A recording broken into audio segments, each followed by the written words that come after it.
So it's not like a secret or anything. Can you elaborate a little here? No, he's talked about it in the press before. You know, the high level was, and jump in on the stuff I've forgotten, but the high level was basically you kill Zeus in the first couple of minutes of God of War 3. There's a vacuum in Greek. There's a vacuum on Earth because the Greek mythology religion is in shambles.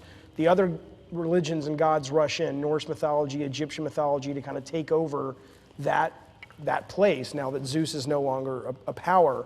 And it really becomes sort of a mashup of Greek and Egyptian and Norse mythology, where Kratos kind of gets to journey to all these other locations. And, you know, it kind of sounds like a toy, but you'd have like Egyptian Kratos and Norse Kratos, and he kills Thor and takes the hammer. And I always love the idea that the reason we have the Sphinx in Egypt is he has used the Medusa head to freeze this creature out in the desert, which ultimately ends up being what the Sphinx is. But ultimately, he ends up getting all the gods to fight amongst themselves, thus ignoring man on Earth. And the way Kratos realizes that you kill gods with finality is that you get people to stop believing in them. So as the gods have ignored man, man begins to turn away from the gods, and that's how Kratos kills all of the gods. And now with all of the gods dead, he uses the blades of chaos. We were going to use the 6-axis, and you were slitting your wrist, and that's how he dies.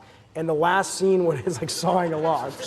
The last scene would have basically been two things. There was two epilogues. One was the controllable wise men going towards the North Star, indicating that even with all that Kratos has done, man always needs something to believe in, something to aspire to, and it was the beginning of the rise of the new gods that we have today, and a lot of people would say are also on their way out.